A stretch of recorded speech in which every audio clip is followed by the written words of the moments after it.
Okay, so viewers realize this slide deck is definitely not just for kids. It might look that way, but it's not just your kid's slide deck, you know? It's kind of like not your grandfather's Oldsmobile, right? For those who remember those commercials. Can hold a feeling, a question or a clue. It can mean I'm still connected and I'm thinking here with you. It's not dumb, it's not weak, so it means I really care about the words I choose to speak. You know I'm thinking, I'm trying to make it clear. Does that make sense? I'm reaching for the words I want to share. Hey viewers, we're picking up the episode where we left off in the last episode, and hope you enjoy the continuation of this. So here we go. So here's now the speech gesture freeze frame. So talking normally with hands moving. Oh my gosh, this was hard for me to learn when I was I'm a hand talker. I think people see my hands. I'm Italian. There you go. Hold my hands, then we'll be able to speak. Yep. Yeah. Yeah. So what we're going to see is the brain buffers equals hands literally freeze in midair. So when we see people talking and do this, we have all these things we do unconsciously. That's why I always say body language says more often than our words do. Oh, yeah. If we pay attention. So we can even bring that into it. But then as we start to find that word, then the hands will start moving in. So your body and mouth use the same exact motherboard when speech stops and the gesture holds. So it's like, okay, now I can go again. So that I thought, again, that was a really neat little fact there too. Yeah, it's like the motherboard, you're, like you said, the system's rebooting. And the part about the last slide too, moving into this slide, is I talked about women being perimenopausal, menopausal. Like, you've got kids that are in puberty. You have kids that are in crazy curriculum that I personally feel like was never at the level of when you and I were in school with these AP classes and gifted, and the funding is different. So it's a whole hierarchy and crazy platform that they do, to where they put so much pressure on these kids that I personally feel like I have not seen the likes of when I was in school. So when you add all of that, it's just crazy what these kids have in their brains and what they're trying to process socially, academically. Their body is going through so much. So you can understand how difficult it is for a child just to get through their day to day. And now you're saying, oh, and by the way, be careful of those word fillers. So it really can be overwhelming, which is why if you pose it in such a positive way of like, don't you want to be heard more effectively? That's how I love to point it out. And if there's a goal that they're working towards, if it's a presentation, if it's an acting job, if it's a job that they want, I love working towards those goals for those kids. Can I shape what you said a little bit? Always. Okay, so you said, don't you want to be heard effectively? What word did you just use in that sentence? Not. Oh, because I said don't. Yeah. Yeah. So my thing would be to invite a sense of wonder and really thought, because of course the answer to that, it's a closed-ended question. Of course I want to be heard effectively, right? If you said, how do you think you could be heard more effectively? And they're going, and that's an open-ended question. It invites their thought and more of a conversation, because then they think, well, I can consider this and consider this. So it's a little bit different way to say it. And I also wanted to go back to, you made a perfect point about overwhelm. And, I always like to clarify and bring up the purpose of those emotions again and again for listeners, because we often forget, overwhelm lets us know when we have a lot of things, emotions, beliefs, attitudes, perceptions, memories, perceptions of past, present, and future, and we feel like they're hopping on top of overwhelm at the same time. All overwhelm really wants to say is, hey guys, back up, line up, let's prioritize each of you, and then implement a plan. Absolutely. So even with all the things we have going on, if we can continue to teach our kids when they're feeling overwhelmed, and that's why I created the song called The Burden on my playlist, is to back up and look at all these pieces that you're experiencing and be able to break them down more into the micro rather than the macro. Mhm. And people think, well, that gives me too much. No, it really doesn't, because then you can really see how each piece plays into the other, even the other emotions that are coming into play: inadequacy, insecurity, doubt, helpless, stupid, failure, unworthy, inadequate, hopeless, despair. Those are all unique feelings that we want to learn to recognize through this. And Mhm. especially as we're looking at this podcast here, to really help people to give themselves grace. And that's what even in what you were talking about, you are not only to me giving the audience the ability, and the parents out there going through these things, to feel grace, but in that, it sounded like also you've given yourself grace through that, for understanding all that your brain's trying to do and all the pressures you might have tried to put on yourself in trying to be perfect, and holding yourself to that perfection that is just becomes a curse and a liability to us so often. I have, and it was a journey because I was and kind of am a perfectionist. I don't think I am nearly as much as We're I was. recovering. We're both recovering perfectionists. Recovering. And definitely control is always an issue that I have in my Mhm. life that I'm trying to keep in check, being type A, being a single mom, all of those things that like I have to be in control, right? Mhm. So it's very it came to a point where it was like, do you want to be happy or do you want to be in control? Do you want to be happy or do you want to be a perfectionist? Do you want to have peace? Do you want to have calm in your life? And it really, like I said to you previously on other podcasts, I so applaud anyone that is listening or watching to this because you're working on yourself. And I Mhm. just don't think a lot of people do that to this degree. And when you Mhm. do, for you, for your kids, I mean, it just, I mean, this is such Yep, a hard filler. episode.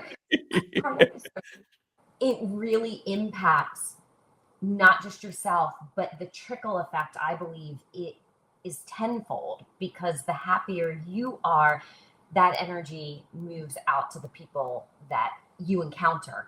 And that Yep. could literally be, of course, your children, your spouse, your partner, your friend, but it could even be somebody that you pass on the street, somebody that you wave to in the car, like, no, you go ahead. And like, it just, that energy to me is never lost. It's Yeah. always positive. And that's a Zen cone. You smile, the world changes. Yeah, absolutely. I Yeah. believe in the butterfly effect 100%. Yeah. Yeah. Yeah. So as we continue, even so is one of my big fillers, because so is my organizing word I use before sentences. And Same. sometimes I'll say it twice if I don't have that sentence fully organized. To stop saying that is like, it takes my I just did it right there, and I notice I feel what, and it, like, almost takes my breath away. Yeah. So here's a really, I see I just did it right there, didn't even hear myself. Here we go into this public speaking anxiety loop. Now, this is really important. This is why I also wanted to bring this back for really young adults and kids. I said, bring this down to, like I said, a 6th grade level. Like I said, Mhm. is another filler I use. Mhm. I'm aware. So I did that because I'm gonna be paralyzed by the end of this, Tara. You and me both. Yeah, we're gonna be on the floor, mommy. I can't speak. This is fun. So we want to understand the anxiety emotion that often goes into that. And I remember even in graduate school having one of my classmates that the likes were just overwhelming. You could tell she didn't feel comfortable with the discussion, and it really permeated. I almost couldn't hear what she was saying. And that's the one thing, like I said, we want to look at frequency, is the frequency and how it affects those situations. So we feel nervous in front of a class, or in front of our coworkers, in front of a customer, in front of an audience, and our brain worries, what do they think of me? Now, worry, what does worry do? Worry is a fear-based emotion. It says, oh my gosh, you got to think about this, because remember, fear-based emotions are looking to the future and trying to help us to avoid pain. So worry is starting to scramble. I often say that when we get caught in worry in a hierarchical view versus an equity view, it's like we just spin our wheels and we think, well, if I'm worrying about something, I'm doing something about it because I'm worrying something about it. No, you're spinning the wheels. You're not creating action. You're actually potentially feeding more action because worry, the volume of worry will escalate toward fear when it's not acted on. Then it continues to escalate. The volume increases. Listeners, I'm doing my finger up and down like a sound wave does, and the amplitude of that sound wave, it moved to panic and then terror and even potentially petrified to the point to where we can't act. So we want to see the escalation of emotion and really the futility of worry in a hierarchical world. Now, if we listen to worry beforehand and we prepare for what we're going to say, we know we're going to make mistakes. We're perfectly imperfect. Failing to plan is planning to fail. So we are prepared to know we're still going to make mistakes. So that's what we want to think. As long as we worry about what other people think of us, we're not going to be able to focus on what we're really trying to say and what we're trying to communicate. And that's exactly what you were saying, Tara, earlier about why you coach kids and young adults. And, is about really us feeling comfortable within ourselves, no matter what we do or say. Give ourselves grace. It's hard. It is. It is. So less brain power left over to actually find your words. So if we look at this economy, we look at our bank account of attention, of focus, we can focus on emotion, and that's not necessarily a bad thing if we use it as a motivator, or we can focus on the message, and we can kind of stay in logic and have logic say, if you do this and this and this, you can have this outcome, versus saying, if you don't do this and this and this, it's going to be a catastrophe. And that's the power of the word not. When we focus on avoiding the negative, we often lead ourselves to those negative outcomes, those self-fulfilling prophecies, versus if we shift our approach and focus on creating and feeding that positive outcome. And that linguistically is something that I work with people all the time in my office, is paying attention to the semantics and the words they use. So in those situations, there's my organizing word, you say to buy time. I think even so, like I said, buys me time. I'm okay with that. That's me. So in that, yeah, is going to buy us time. It gives our brain space. Remember the versus the You notice you said making you more nervous.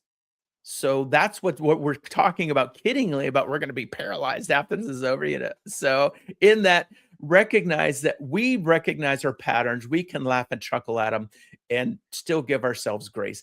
I'm looking forward, and I know we're saying them a little bit more in the script or in this presentation on purpose. I will love to look at the frequency of these in the transcript and see if there's a big difference, just because it's like telling us not to say, Right. so like, I mean, does that make sense? It makes sense. Sometimes it's an honest question, though. It is. What I'm saying making sense, but I think the difference is obviously when you use it as a filler. Yeah. Yeah.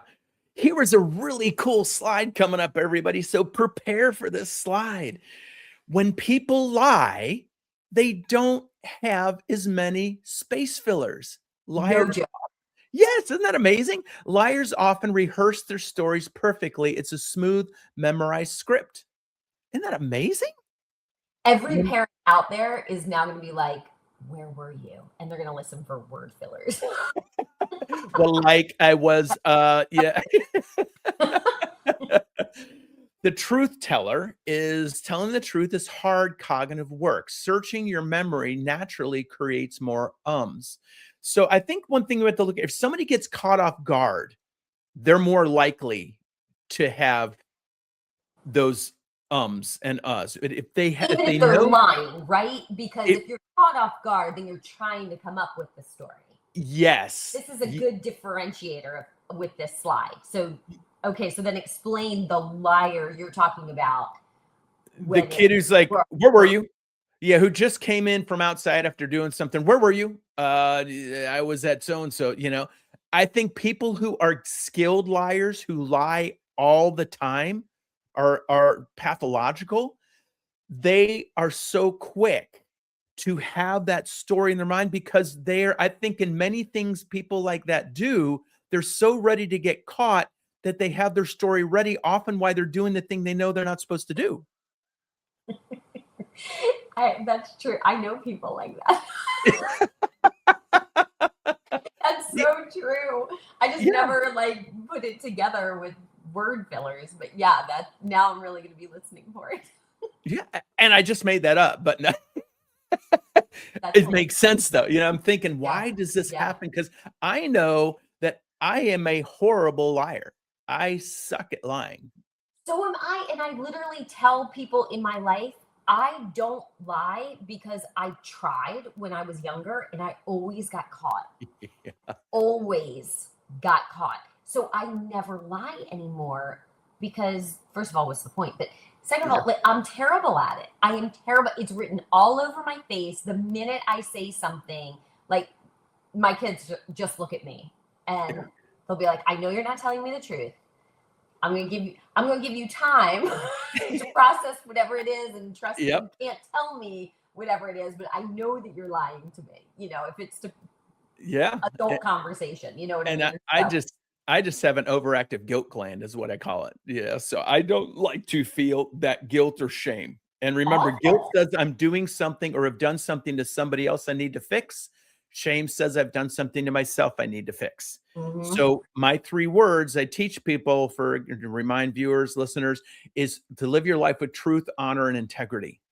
And if you've done that towards yourself, you're doing that towards the world. So focus on that for yourself, not to be selfish. It's about self awareness. And as you're more self aware, then you realize also your impact on others, which is what term, Tara? Do you remember the episode?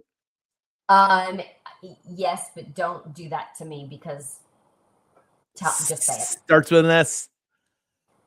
No, Sonder. Sonder. There it is. It fell off the cliff, didn't it? I You am so focused on not saying like you guys. I'm from New Jersey, so it's like you guys. I had to get out of that one. So I am so hyper aware right now. Don't quiz me on anything because Here you are. You're back in the slide. Okay, so viewers realize this slide deck is definitely not just for kids. It might look that way, but it's not just your kid's slide deck. It's kind of like not your grandfather's Oldsmobile, right? awful. For those who remember those commercials. So yeah, so I love that that lie detector thing. This is now really cool too. So many cool things I hadn't even thought of. I'm so glad we did this episode. So when we look at the word and when it's used, that it's the slide for listeners is says the memory boost roller coaster. When the brain hears it realizes a delay is coming. So this is probably almost operantly conditioned or behaviorally. It's behavioral because it's an outside trigger. So it's like the bell rings and the dog gets his food, so the dog's mouth waters. When the brain hears it says there's a pause coming, so instantly goes on high alert, paying extra attention because it's saying what's going to come after this is probably going to be important. The word they're going to find, what they're going to say, what they mean, and we're programmed towards it. That's why people who don't use any fillers probably might not even be heard as effectively. Hmm. So the listeners actually remember words better when they follow a filler. Okay. Now, early in the show, I said I've got something to fill in on after the word So I know also when people hear a word that they don't expect that is emotionally evocative, it will shock the brain and they'll forget what comes after that. Oh, absolutely. So when I was in college and I was majoring in psychology and I was kind of a smart ass No. grad or student in my major, a guy came in to sell this study program for finals. And I knew a lot of those mnemonics and those skills. I also know this little trick I'm going to show. He said, I want everybody to give me a list of words. Oh no. And people were given a list of words and he pointed at me and I said, sex. There it is. And he came back to repeat the list. and he couldn't do it. He got up to the words, and then after sex, it was done. He was Yep. done. That's And it. I'm just sitting there laughing, and guys are going, "Fisher, why'd you do that?" I said, "Because you got to understand how memory works, Because and I'm a when you psychology understand the." major. Yeah, That's why I did exactly. that. And I have to show the world that I know everything. That's why I have my own podcast. But that was just one of those things that if people really understand, and this is a great thing to understand how our brain works, how our mind works, how we're programmed, all these things, then we can realize the power we have, whether it's understanding emotions, understanding these ums and uhs, the fillers, it's understanding to give ourselves grace, it's understanding to see what our brain is doing so we don't continue to beat the heck out of ourselves for needless reasons. Then we can really make a difference and communicate more effectively, be more present with people, be aware of other people's issues and give them grace. And there's so much good stuff that can come from this. So there is so much lexical searching, as we say. There is so much tax in the brain to scroll through that almost what can feel like an infinite library of Mhm. data. I feel at 60 that I'm noticing I want to make sure I still find that right word. And Yeah. it still can be hard because, and it helps me to accept myself more because, yes, I do have a pretty large vocabulary. I am calling from a fund of knowledge of a lot of different things. So be able to give ourselves that. So understand the difference. The slide for listeners is it talks about kids versus grandparents, the grandparents' lifelong dictionary. And it just shows a kid standing in front of a bookshelf with a few books. And it shows a grandparent standing in a whole library full of books with ladders and multiple layers of shelves to understand that kids have a smaller vocabulary. Finding words is a fast, easy search. Grandparents have 70 years plus 60 for me of rare, incredible words stored up. Finding exact right one takes longer. So more ums as you get older is a sign of a massive vocabulary, not of a broken brain.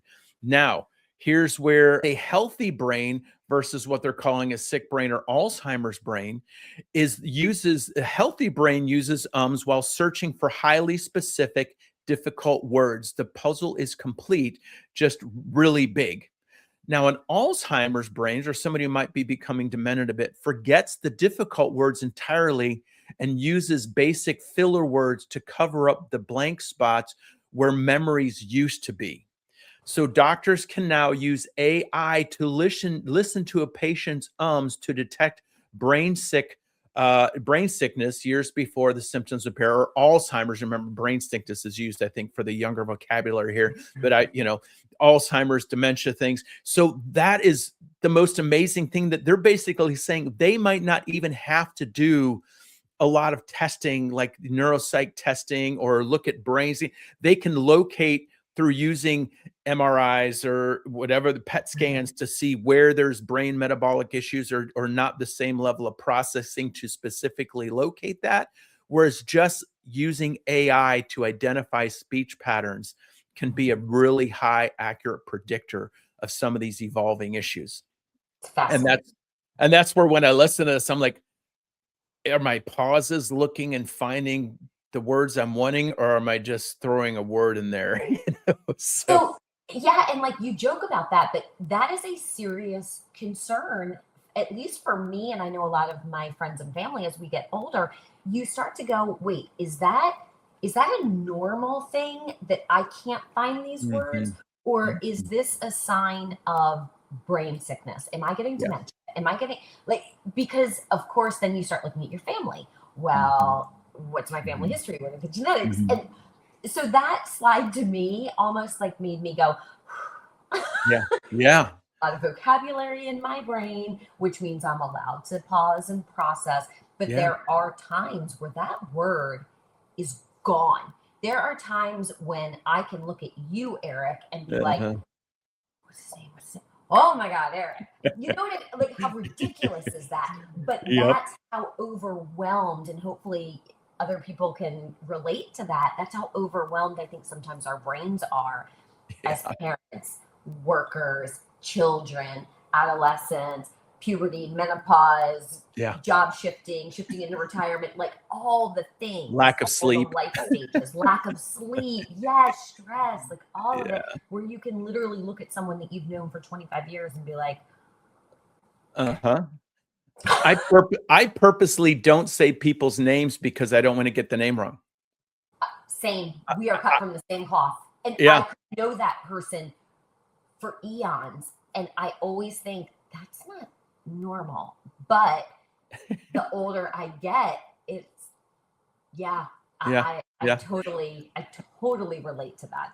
I'm picturing like the Wheel of Fortune, but with words on it, as you know, and as we get older, we spin that wheel and it's like, okay, how long is it going to take to land on the word? Is it the right word? You know?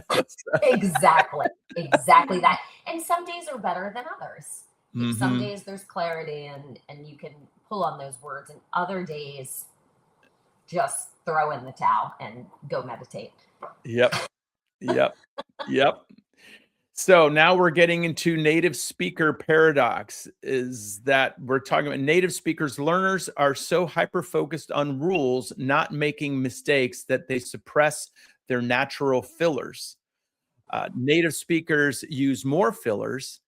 So if we're learning a language, we're going to not use as many fillers because we're focusing on what we're saying right. We're finding the next word. So Mhm. native speakers use more fillers. 4 extra per 100. Sorry, I'm reading just for people who are watching this.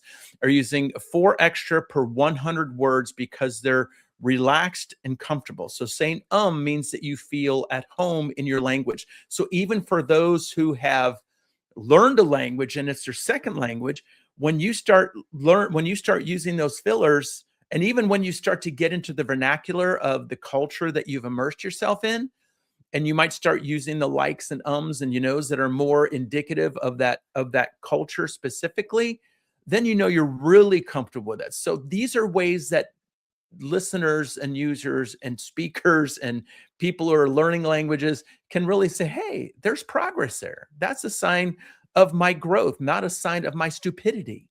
And Love that that. this to me is so important to look at all these pieces and give ourselves grace. So the rule we talked before, and we've talked how much is too much. So we talked about 1% uh, of fillers and are natural, polite, and helps listeners. So we're looking at 3 words a minute are fillers.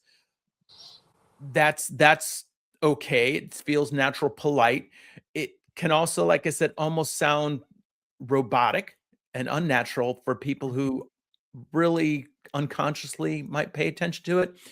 1 to 3% or 5 words per minute is more a normal range.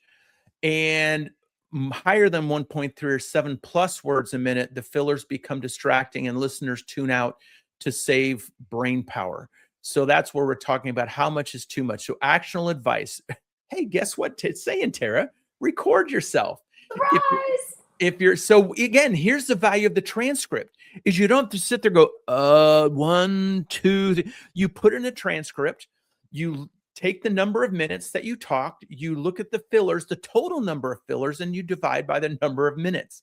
Now, Mhm. the thing you want to understand is when do you use those fillers?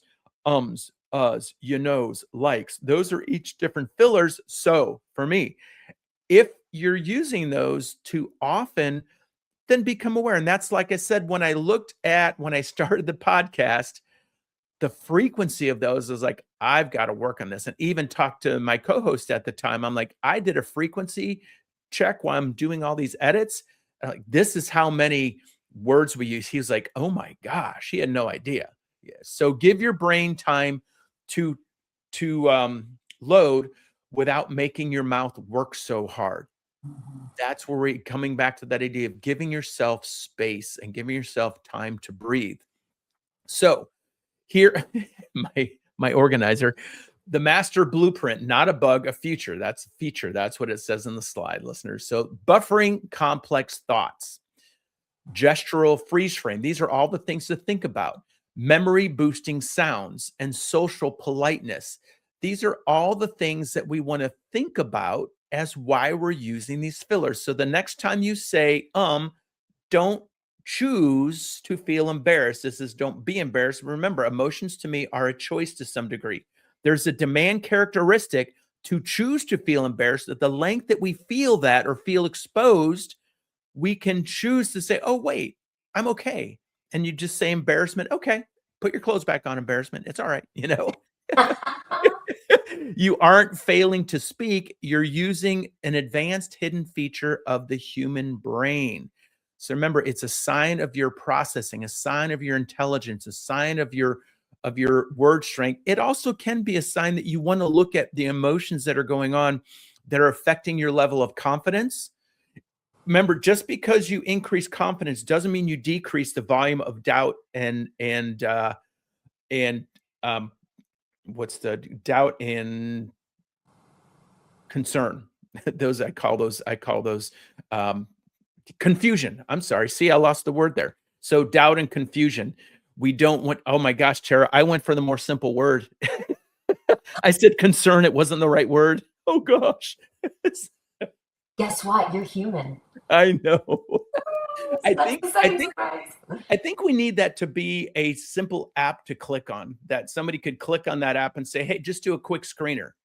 Wouldn't that be nice? I mean, it could be something that people could use, but it would say, do this quick test. And if you're at this frequency, we're going to look at your frequency of words and and what word comes after that. If this is a sign, then yeah, make an appointment. If not, don't come back for 6 months. We won't even let you log into this for another 6 months. It should cut people off the ability to keep checking something like that.